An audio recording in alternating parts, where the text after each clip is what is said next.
Hello, my lovelies. I hope you're all well. It's been recommended to me to watch the Andrew Tate official trailer movie. So, yeah, we're going to check this out together. I will say this because I say it on every single podcast.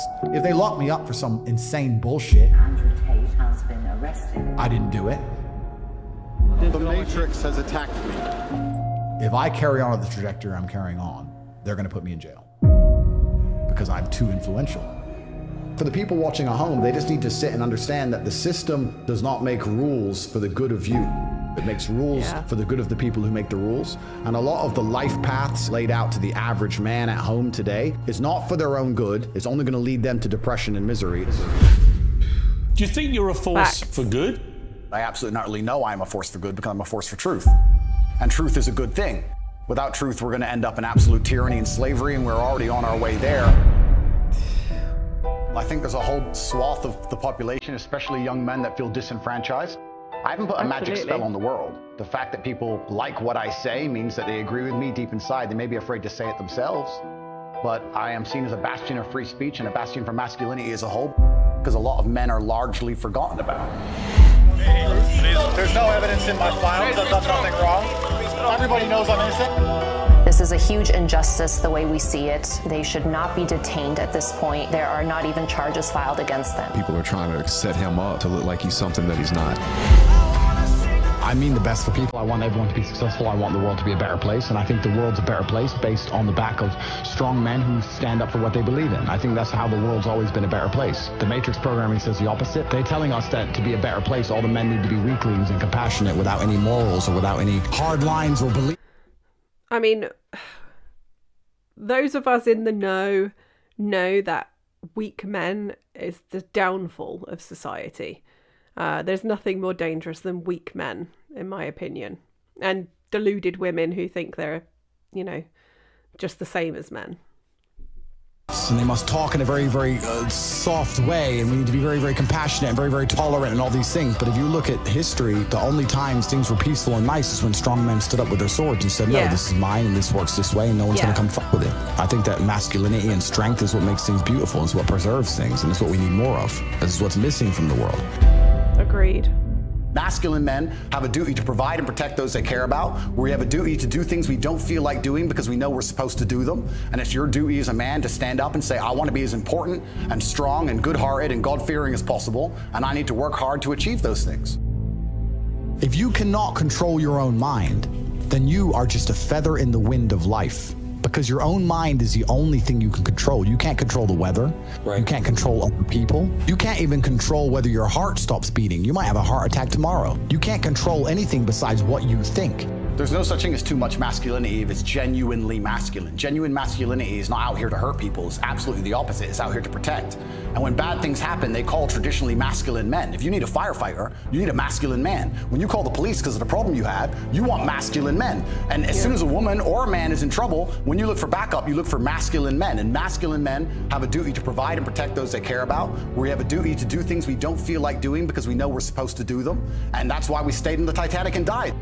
And the dangerous thing about overly emotional men is that they're dangerous. They're genuinely dangerous. This is what's crazy. All these people who talk about toxic masculinity and how bad it is for men to be traditionally masculine. A traditionally masculine man does things he doesn't feel like doing because it is his duty to do them. He charges into the building because it is his duty. Not because he feels like it, because it is his duty. We're now teaching the new generation of men that they don't have duty and they can just act on their feelings and act how they feel, and they don't have to act as a man should. Do you know what happens when you get men who just act how they feel? You get school shooters, you get violence, you get rapists. Men who do not control their emotions are dangerous. If you find a man who is stoic, he's not gonna hurt people. He's gonna sit and think about his actions very carefully, and he's gonna be a good man who protects and provides for his family. You find a man who just acts out on impulse and does whatever he feels like, you're gonna find a dangerous man. Sitting here telling men to cry more and act with their feelings and it's okay to feel this way, that way, etc., and have no self-control. That is why we have the problems we have in the world. Absolutely and utterly wrong. So when they talk about toxic masculinity, they have it completely inversed on its head, completely and utterly wrong. We need to be teaching stoicism. We need to be teaching young men to understand that the world is very, very difficult. It's hard to be a man. You're going to feel bad sometimes. You just suck it up and perform anyway. Not to sit there and cry your eyes out or blame other people. We live in a comfortable world now where people think, oh, it doesn't matter, it doesn't matter. But you know what? To some degree, it does matter. It does matter, and I'll tell you who it matters to. It matters to your soul, and it matters to God. I stand in the mirror with a pure heart. I know I am the best version of me that could possibly ever exist. I know that God is proud of me. There's nothing that God hates more than sloth and laziness. If God were to create a man and that man were to sit around and do fuck all, God will frown upon you. It's why you're never lucky. If you're listening to this and you think I'm never lucky, I'll tell you why, because God dislikes you because you're fucking lazy. Start to work, start to show God the beauty of his own creations. You'd be amazed how lucky you'll become. Wow. God is unhappy with these people. You know, the basic message is discipline, you know, and it's true. It's true. A truly masculine man is a man with discipline, and he does do things that he doesn't feel like doing because it is his duty, you know. I'm sure my husband doesn't feel like doing everything he does for us every day, but he does it because he is a man with honour and duty. And that's what the world needs, is men with honour and duty who are willing to protect and provide. That's the sort of basics for a thriving society, in my opinion. And it's making me quite sad watching this, because I know that him and Tristan are still sat there in jail without charge in Romania, and they need to either charge them or release them. It's getting beyond a joke now. I know they can hold them for up to 6 months without charge, which in my opinion is despicable. If you have a case to arrest someone, then you arrest them and charge them. You don't put someone in jail and then try and build a case. It doesn't work like that. Not in the real world.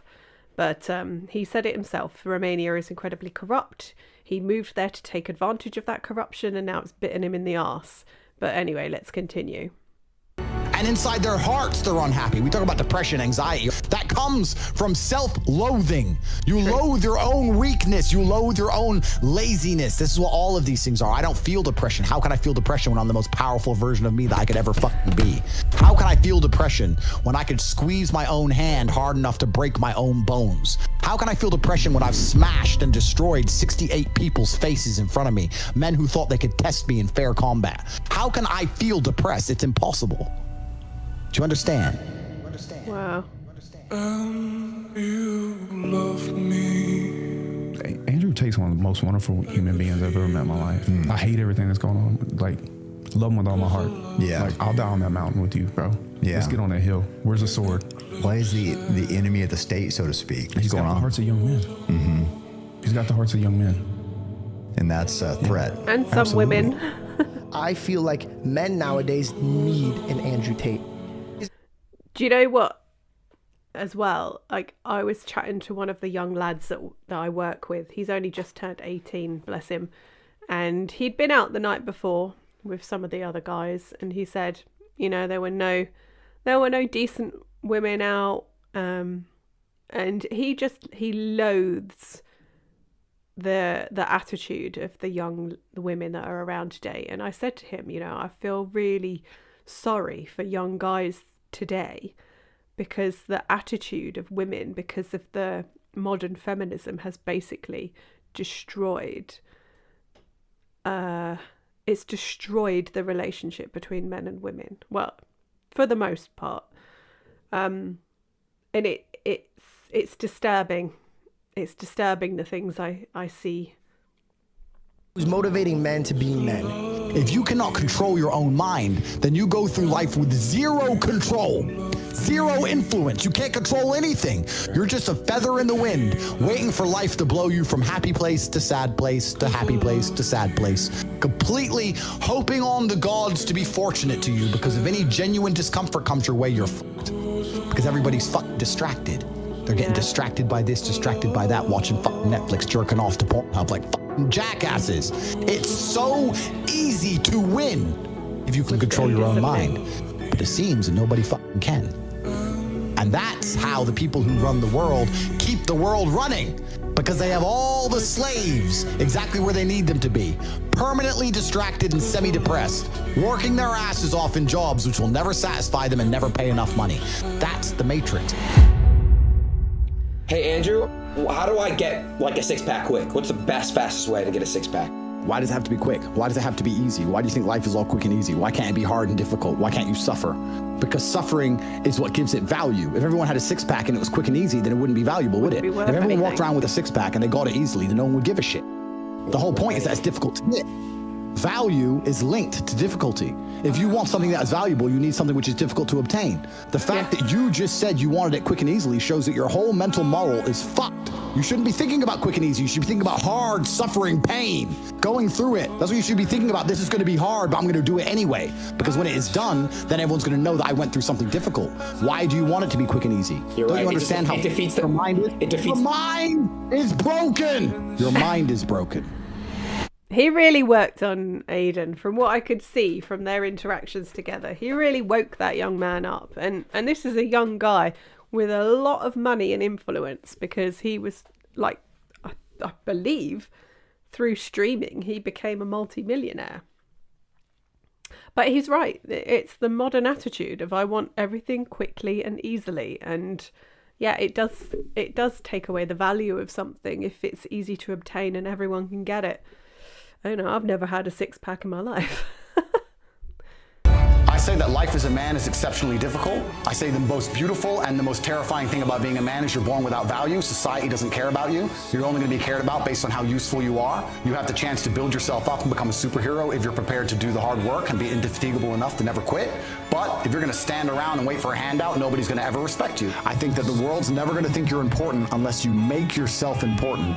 I think you get to decide what character you want to be in this movie, which is your life. You can decide if you want to be a comedian or a musician or a fighter. You get to decide what you want to be, and if you work hard enough, you can become it. It's the denial that's going to hold you back the most. The people who go, yes, I'm wasting my potential, those are the ones who have potential. The ones who stand up and go, I am wasting my potential, I could be anything, and I am not that yet. They have a chance. This stream actually, like, I'm pretty sure changed, like, lives. I swear to God. Like, you changed lives just now. I hope so. He did. He really did. Wow.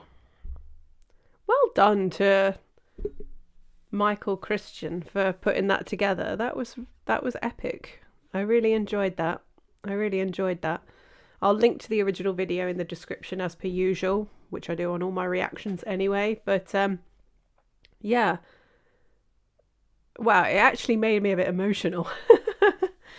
Honestly, I just... Like, if the guy's guilty, then just fucking charge him already, and Tristan as well. And if you don't have a case, then just bloody release them. But the longer that they are held without charge, the more credence it gives to the argument that this is a political move, that they're being held to silence them. And yeah, God damn, it just made me emotional, man. And I know that there's a lot of people out here that hate Andrew Tate. There is a lot of people that hate him, but I'm not one of those people. I think he's quite inspirational, actually, in what he says. And I know his message is generally targeted towards men, young men, but it resonates with me as well. And I can take bits and pieces of it that apply to me, and then the bits that apply to men, I can just set aside. But I thought that was a very good video. It was very well put together. So yeah, loved it. Thank you for the recommendation, and I will see you very soon.